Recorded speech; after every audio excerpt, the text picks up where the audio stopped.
3장의 세 번째 동영상 강의를 시작하겠습니다.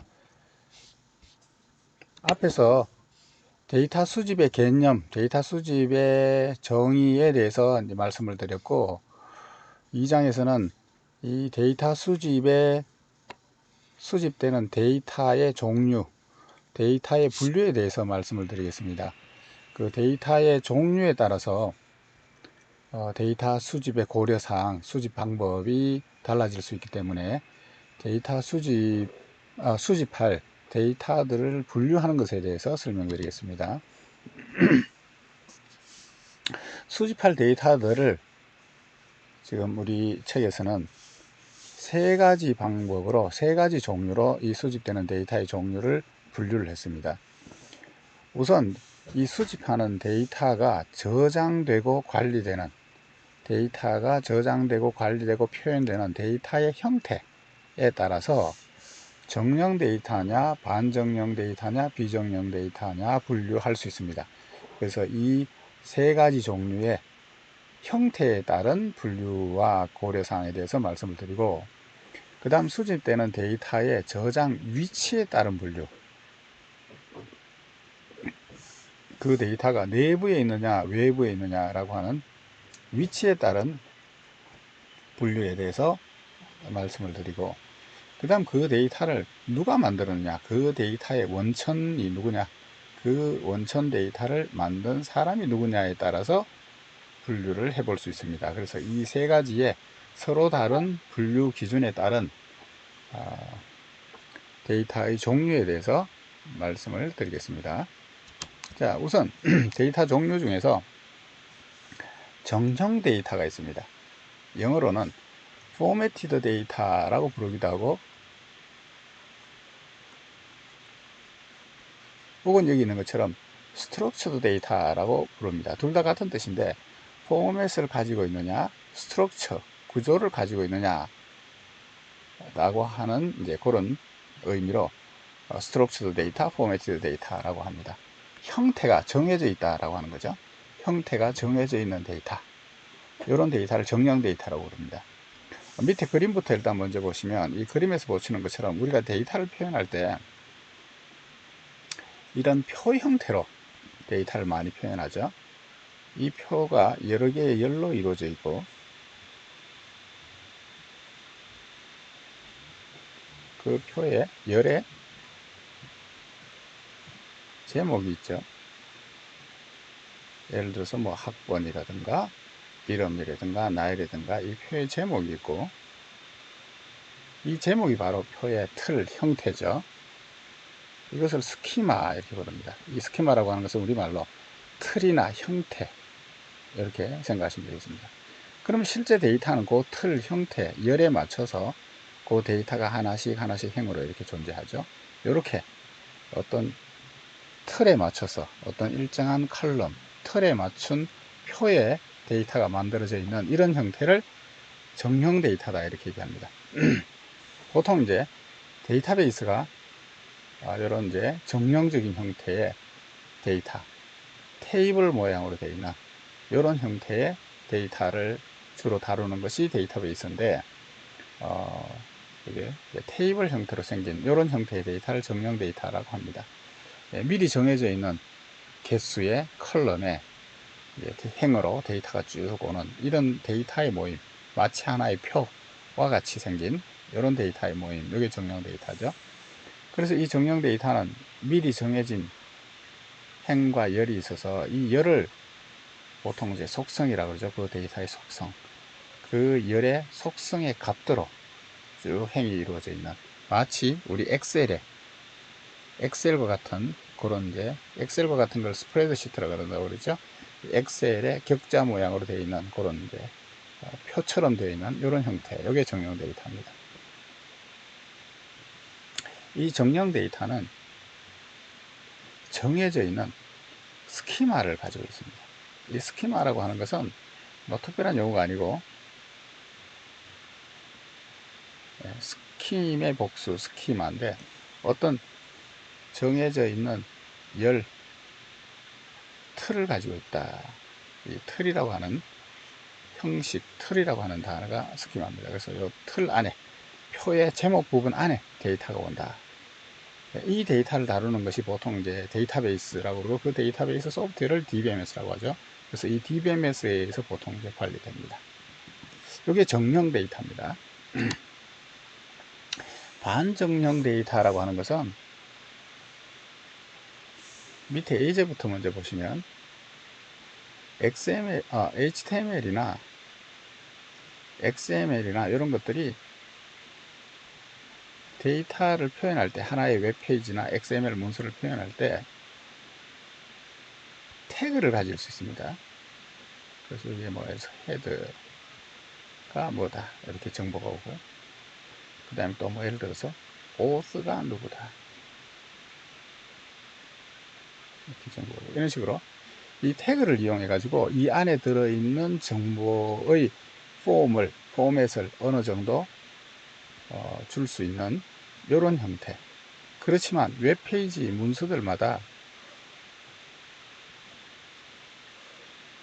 어떤 문서에는 이런 태그가 있지만 어떤 문서에서는 또 다른 종류의 태그가 있는, 이런 식으로 문서들마다 이 태그, 사용하는 태그의 종류가 조금씩 다를 수 있죠. 그래서 어느 정도 형태가 있긴 하나 그것이 항상 모든 문서가 똑같이 정해져 있는 틀에 딱 고정적으로 오는 것이 아닌 이런 형태의 문서를 반정령 데이터다 이렇게 얘기합니다. 주로 웹페이지나 특히 이제 XML 데이터, 여기 보시게 되면 데이터가 이렇게 어떤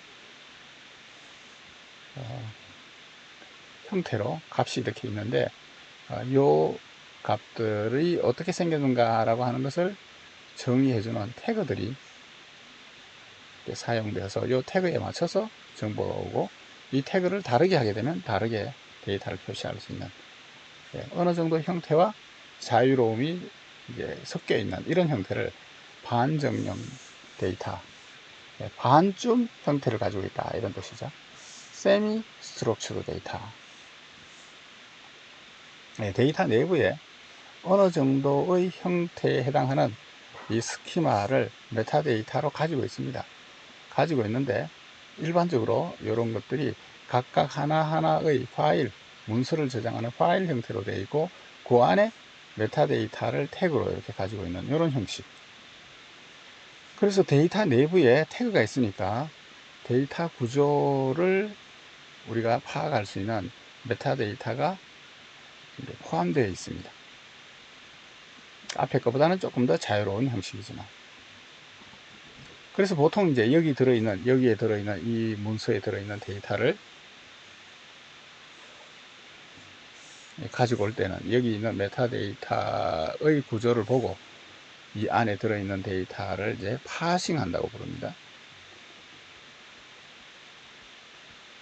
그 안에 있는 요소들을 쭉 분석해서 필요한 데이터를 이렇게 가지고 오는 이런 테크닉을 통해서 데이터를 가지고 옵니다.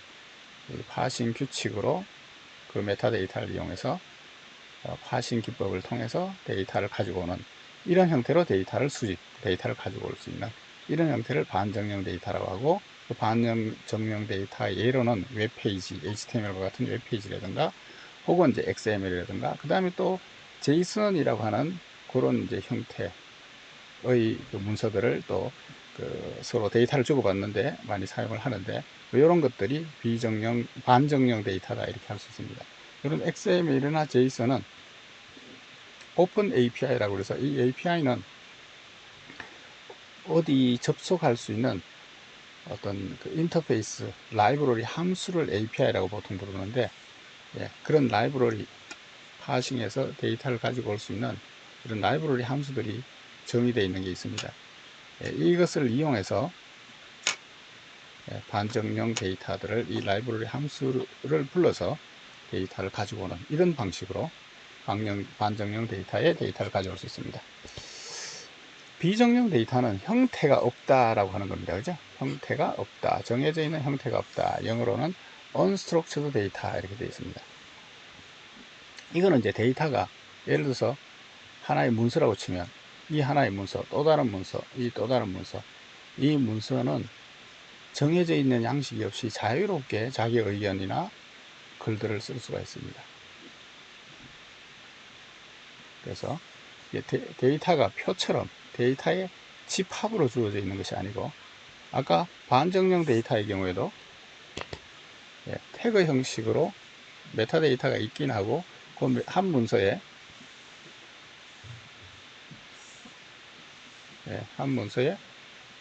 같은 형식의 데이터가 여러 번 나오네요. 그런데 기본적으로 비정령 데이터의 경우에는 문서 하나하나가, 데이터 하나하나가 따로따로 파일로 존재합니다.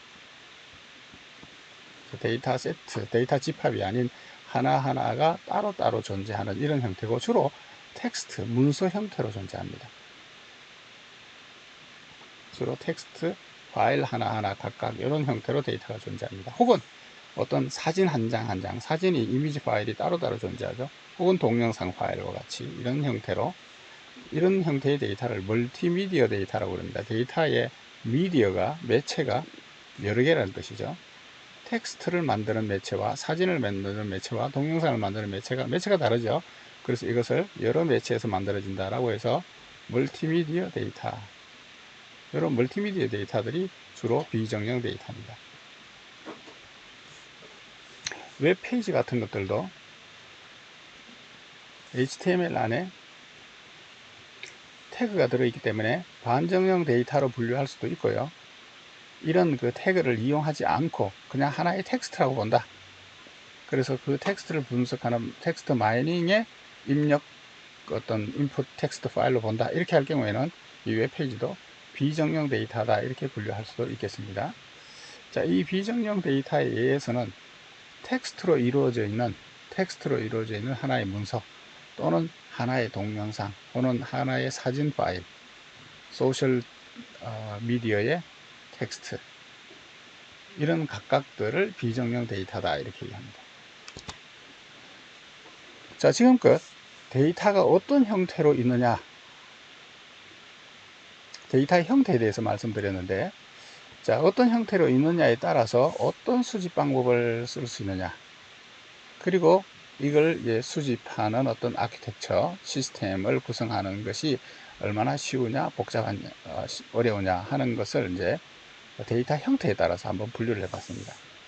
정령 데이터는 틀이 딱 정해져 있기 때문에 수집하는 거라든가 이런 수집 시스템을 구성하는 것이 쉽죠. 반정령 데이터는 형태가 반쯤 이렇게 있으니까 정해져 있는 메타데이터를 파싱해서 데이터를 어느 정도 API 함수 같은 걸 이용해서 가져올 수 있습니다. 그래서 중간 정도의 난이도를 가지고 있습니다. 비정령 데이터라고 하는 것은 아무 형태가 없어요. 아무 형태가 없기 때문에 그 안에 텍스트 마이닝이라고 하는 빅데이터 분석 기술, 여러 가지 분석 기술을 통해서 완전히 새로운 형태로 뽑아내야 하죠. 그래서 그 난이도가 가장 어렵다 이렇게 할 수 있습니다. 자, 그 안에 있는 구체적인 내용을 잠깐만 한번 보고 지나가겠습니다. 정령 데이터는 틀이 딱 정해져 있습니다. 주로 표 형태나 스프레드시트의 격자 모양의 그런 표처럼 데이터가 생겼습니다. 이런 데이터들은 주로 내부의 데이터로, 어떤 내부 업무용 시스템의 데이터로 주로 유주가 됩니다. 그럼 우리 조직이, 우리 회사가 내부적으로 가지고 있는 거니까 확보하기도 쉽고 가져오기도 쉽겠죠. 그 틀도 딱 정해져 있어서 가져오기가 쉽습니다. 그래서 이건 스프레드시트나 테이블 형태로 이렇게 이루어져 있어서 가져오기가 쉽다, 처리하기가 쉽다라고 하는 장점이 있습니다. 여기 보시게 되면 CRUD가 일어나는 일반적인 아키텍처로 구성한다 이렇게 되어 있는데, 이 CRUD는 데이터를 생성, create, 데이터를 하나 인서트하고, R은 retrieve, 검색하고, U는 업데이트하고, 얘는 딜리트하고. 그래서 일반적으로 우리 업무 시스템을 하나 만듭니다. 예를 들어서 학사 시스템을 하나 만든다 그랬을 때 그 학사 시스템에 새로운 수강 신청 정보를 넣기도 하고, 기존에 있던 내용을 수정하기도 하고, 기존에 있던 내용을 삭제하기도 하고, 혹은 수강을 조회하기도 하고. 그래서 어떤 일반 업무 시스템의 데이터에 대해서 인서트, 딜리트, 업데이트, 조회 이런 것들이 일반적으로 일어나죠. 바로 그런 업무 시스템에 일반적으로 일어나는 그런 동작들, 그 데이터들이 정령적인 데이터로 들어있고, 그 정령적인 업무가 일어나는 그 아키텍처 안에서 데이터를 수집하는, 데이터를 읽어오는, 데이터를 가지고 오는 이런 형태로 쉽게 내부에 저장되어 있는 데이터들을 가져오기 때문에 쉽다, 뭐 그런 설명이고요. 반정령 데이터는 XML이나 HTML처럼 데이터가 그 메타데이터를 가지고 데이터가 만들어져 있습니다. 이런 데이터들은 데이터를 파싱하고 가져오는 표준 라이브러리 함수가 있습니다. 그래서 그 표준 라이브러리 함수에 의해서 그 안에 들어있는 데이터를 해석해서 데이터를 가지고 오는 그런 라이브러리를 이용해서 데이터를 읽어와서 그것을 하나의 정형적인 데이터 형태로 바꿔서 데이터를 수집해서 별도로 저장할 수가 있습니다. 이 정형적인 형태는 메타데이터에 나름의 구조가 있으니까 그 구조를 어느 일정한 형태의 정량적인 형태로 바꿔서 저장할 수 있도록 이제 데이터를 파싱해서 이제 변환해서 가지고 오면 됩니다. 비정령 데이터라고 하는 것은 자유로운 텍스트 형태로 들어 있습니다. 그래서 이 텍스트 안에 어떤 단어가 많이 들어있느냐, 그 안에 긍정적인 단어가 많으냐, 부정적인 단어가 많으냐, 이런 텍스트 안에 들어있는 단어의 정보를 분석해서, 소위 이제 이렇게 분석하는 것을 텍스트 마이닝 혹은 텍스트 빅데이터 분석 이렇게 부르죠. 이런 걸 통해 가지고 거기서 얻은 어떤 분석 결과, 이 데이터를 이제 어느 정도의 시스템 내부적인 구조에 저장을 이렇게 해야 되겠죠. 그래서 이 자유로운 텍스트 형태의 데이터를 분석해서 데이터를 수집한다. 그렇기 때문에 데이터 수집이 가장 어렵다. 그리고 이제 거기서 얻어진 새로운 형태의 이 분석 결과, 이 데이터들을 나름대로의 데이터 형태로 바꿔서 저장을 할 수 있는데, 기존 거하고 완전히 다른 모양의 데이터들로 추출되고 저장을 하기 때문에 이제 이걸 만들기가 가장 어렵다, 이렇게 할 수 있죠. 그래서 어쨌거나 데이터를 수집하는 방법, 데이터 수집을 한 것을 이제 수집한 시스템을 만드는 방법의 난이도가 어떠냐라고 하는 관점을 서로 비교해 봤고요. 얼마나 어려우냐 어렵지 않냐라고 하는 것이 아니라, 이번에는 그 가지고 있는 데이터들이 일반적으로 가치가 얼마나 높으냐, 이 잠재적 가치에 대해서 한번 비교를 해 봤습니다. 일반적으로 정령 데이터는 시스템이 내부적으로 가지고 있는 내부 데이터입니다. 그 내부에 정해져 있는 어떤 그런 데이터들이어서 쉽게 가져올 수 있으나, 상대적으로 여기서부터 뽑아낼 수 있는 정보, 지식의 정도는 좀 낮다고 이렇게 얘기할 수 있습니다. 그렇기 때문에 잠재적 가치가 좀 낮은 편이다, 이렇게 할 수 있고요. 반정령 데이터는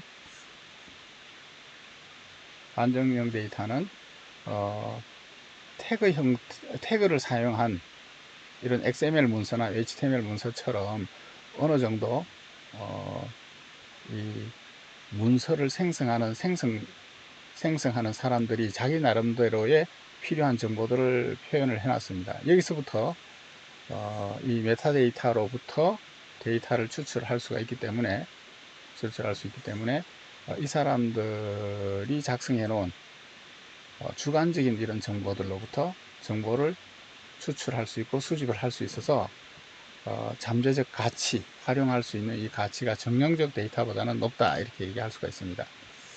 비정령 데이터는 사람들이 자유롭게 작성한 데이터입니다. 그렇기 때문에 이 데이터는 작성자가 자기의 주관적인 어떤 관점에서 자유롭게 작성한 데이터들이고, 그 데이터들을 수집하는 사람이 이런 데이터를 수집하면 좋겠다라고 해서 자기 나름대로 정해져 있는 목적에 따라서 데이터를 추출합니다. 어떤 단어가 많이 들어있냐라든가, 긍정적인 단어가 많으냐 적으냐라든가, 이런 식으로 어떤 수집 목적에 맞춰서 데이터를 수집합니다. 그러다 보니까 이렇게 해서 수집하기는 힘들지만, 이렇게 수집되어 있는 것은 실제 생성자의 정보를 생성한 사람의 주관적인 정보를 분석하고자 하는 사람이 원하는 어떤 목표에 맞는 정보들을 수집할 수가 있기 때문에 잠재적 활용 가치가 높다, 이렇게 할 수가 있겠습니다. 자, 지금까지 데이터가 어떤 형태로 이루어져 있느냐, 그 형태에 따라서 수집하기가 얼마나 편하냐, 편하지 어려우냐, 그 가치가 얼마나 높으냐, 높지 않냐 라고 하는 관점에서 비교를 했습니다. 이번에는 데이터의 형태가 아니라 그 데이터가 어디에 있느냐, 우리 회사, 우리 조직 내부에 있느냐, 아니면 우리 조직 바깥에 있느냐, 그 데이터가 존재하는 위치에 따라서 그 데이터의 특성, 그 어디에 있느냐 하는 위치에 따라서 데이터 수집 방법이나 그 활용되는 가치나 이런 것들을 한번 비교를 해보고자 합니다. 수집하려고 하는 대상 데이터, 수집하려고 하는 이 대상 데이터가 어디에 저장되어 있느냐라고 하는 위치에 따라서 분류해보면 두 가지로 분류를 할 수 있습니다. 외부 시스템에 있느냐, 아니면 내부 시스템에 있느냐, 이렇게 두 가지로 나눠볼 수 있습니다. 내부 시스템이 있다는 얘기는 우리가 예를 들어서 어떤 학사 시스템이 하나 있다. 그럼 이 학사 시스템을 운영하게 되면 학생들에 대한 정보와 그 학생들이 수강한 정보와 이런 등등의 내용들이 데이터베이스로 표 형태로 저장되어 있겠죠. 그래서 이 데이터를 가지고 오면 뭐 학생들이 무슨 과목을 많이 들었느냐, 뭐 이런 등등의 단순 통계 분석이 가능하겠습니다. 자, 그래서 어쨌거나 어떤 시스템을 운영하면서 그 운영 결과로 들어있는 이 내부 데이터, 이 데이터를 가지고 와서 수집을 한다 혹은 분석을 한다라고 하게 되면 가져오기가 조금 더 쉽겠죠. 동의 받기도 좀 더 쉽고 여기에 어떤 그 데이터들을 수집하는 방법이나 이런 것들이 좀 더 용이합니다.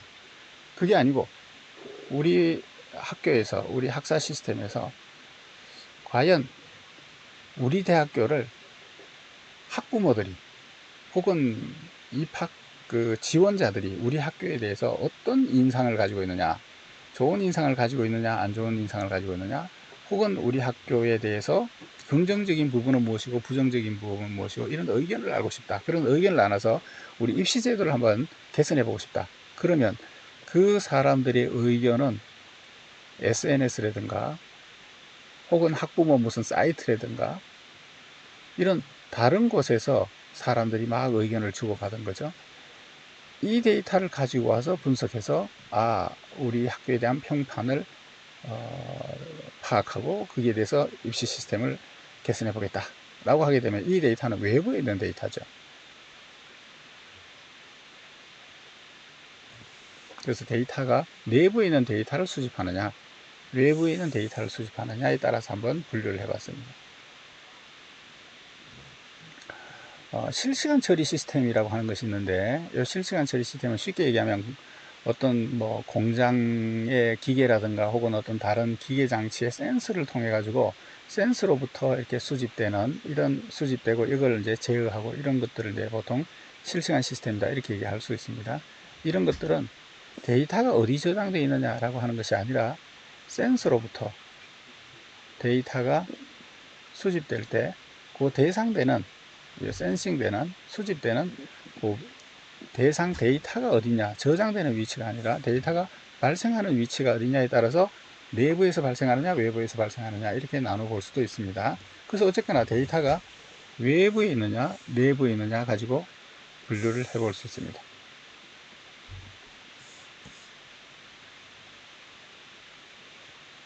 시스템이 데이터가 내부에 있는 데이터냐 외부에 있는 데이터냐 이렇게 분류를 하는 이제 중요한 이유는 뭐냐면 이 데이터를 가지고 올 때 내부에 있는 데이터 외부에 있는 데이터 가져올 때 가져오는 방법이라든가 가져오는 절차라든가 거기에서의 어떤 애로사항이나 이런 것들이 차이가 있겠죠. 네, 그렇기 때문에 이런 내부에 있는 데이터냐 아니냐에 따라서 한번 분류를 해 봤습니다. 자, 내부에 있는 데이터는 우리 조직체의 내부 시스템에 있습니다. 그래서 수집하려고 하는 이 원천 데이터가, 수집하려고 하는 대상 데이터가 시스템 내부에 있는 겁니다. 우리 회사나 우리 조직 내부에 있는 데이터입니다.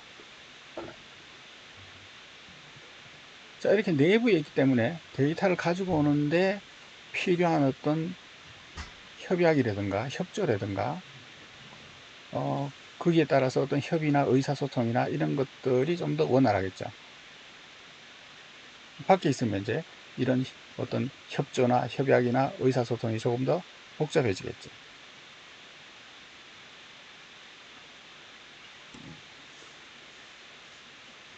이 원천 데이터가 시스템 내부에 있을 때, 외부에 있는 것보다는 훨씬 기술적으로, 제도적으로 용이하겠죠. 쉽겠죠.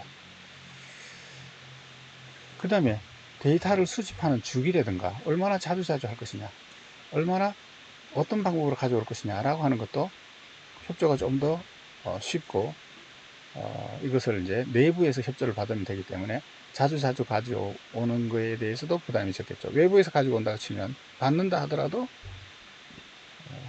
그걸 자주 주기 싫어할 수가 있으니까요. 그래서 이 데이터 제공하는 기관에 따라서 내부적으로 협의해서 가져오면 된다.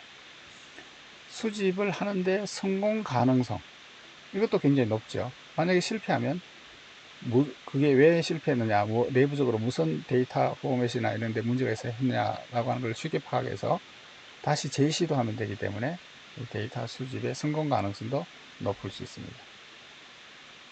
내부에 있는 데이터는 수집이 좀 더 원활하다. 그렇지만 외부에 있으면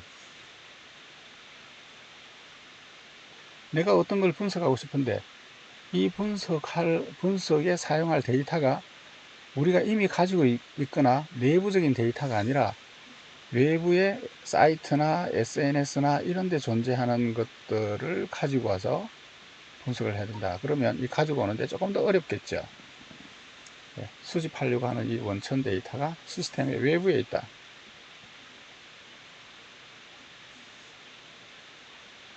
그러면 이제 내부에 있는 데이터를 가지고 오는 것에 비해서 이 데이터를 제공해주는 사람하고 협약을 잘 맺어야 되고, 거기서 제공해주겠다라고 하는 그런 어떤 지원이 없으면 제공받기가 어렵고 서로 의사소통하기도 불편한 이제 그런 애로사항이 있겠죠. 그 다음에 데이터를 얼마나 자주 수집하느냐, 어떤 방법을 할 것이냐 라고 하는 것도 이제 상대방하고 협의하고 협조하에서 이루어져야 합니다.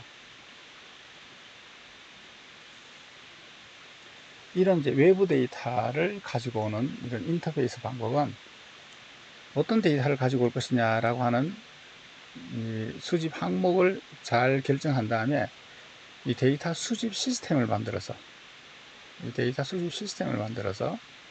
데이터를 수집해 와야 합니다. 만약에 협약이 되어 있지 않으면 데이터 수집이 안 될 수도 있는 이런 이제 위험 부담이 있는 거죠. 이런 외부 데이터는 가능한 한 이 데이터들을 외부에 저장되어 있는 원본 데이터, 이 외부에 대한 원본 데이터를 수집을 해서 다른 어떤 저장이나 처리 과정 없이 바로 분석에 활용할 수 있으면 좀 더 리스크가 좀 적은 바람직한 형태가 되겠죠. 자, 그래서 어쨌거나 외부에 있는 데이터를 가지고 오는데 따른 애로사항들이 있을 수 있습니다. 자, 그래서 여기서는 이제 데이터가 어디에 저장되어 있는가 하는 그 위치에 따라서 수집하거나 그 수집 시스템을 만들기 위해서 난이도가 어떻게 되는가 하는 것을 한번 비교를 해 봤습니다.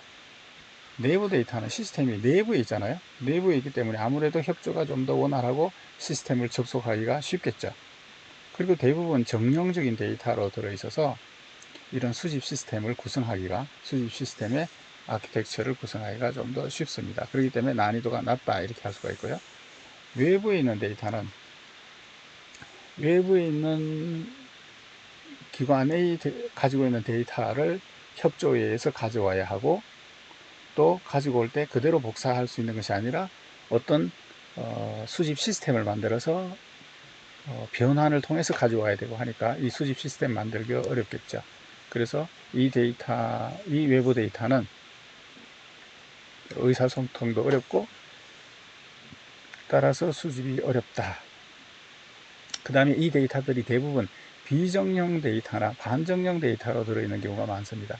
그래서 어떤 별도의 API나 수집 시스템, 수집 소프트웨어를 만들어서 거기서부터 데이터를 뽑아서 그것을 내부적으로 어떻게 변환 과정을 거쳐서 저장하거나 가지고 오는 이런 소프트웨어를 개발을 해서 수집을 하게 됩니다. 그러다 보니까 수집 시스템을 만들기도 어렵다라고 할 수 있습니다. 자, 이 데이터들의 위치별 잠재적 가치를 놓고 보면 내부에 있는 데이터는 정형적인 데이터고 수집이 쉽고 하는 데 비해서 거기서 뽑아낼 수 있는 정보의 수준이 별로 높지가 않습니다. 그에 비해서 외부에 있는 데이터들은 다양한 형태로 존재할 뿐만 아니라 사용자들이 직접 작성한, 자유롭게 직접 작성한 이런 데이터들이 많기 때문에 사용자들의 어떤 직접적인 주관적인 의견을 수집하는데 이 빅데이터가 굉장히 유용합니다. 그러다 보니까 수집이 어렵고 수집하는데 여러 가지 애로사항이 있지만 정보의 활용 가치가 높기 때문에 우리가 빅데이터를 수집하고 빅데이터를 분석해서 그걸 활용하려고 하는 거죠. 그래서 잠재적 가치가 높다. 대신에 이 데이터를 수집하거나 이렇게 하는 것은 이제 상당히 좀 어려운 그런 문제가 있으나 내부 데이터에 비해서는 이것을 활용하는 잠재적 가치가 높기 때문에 빅데이터를 수집하고 빅데이터를 분석하려고 이제 많이 노력을 하고 있습니다. 자, 이렇게 해서 두 번째 이 데이터 수집에 대한 여러 가지 고려사항이나 방법들을 데이터의 형태에 대해서 형태에 따라서 한번 우리가 서로 비교를 해봤습니다. 자, 이렇게 해서 이제 요 2절에 있는 동영상 강의를 마치고 다음 동영상에서 자, 그렇다면 이제 이 데이터를 수집하는 절차가 어떻게 되는가 하는 것에 대해서 하겠습니다. 자, 그러면 세 번째 동영상 강의를 마치겠습니다.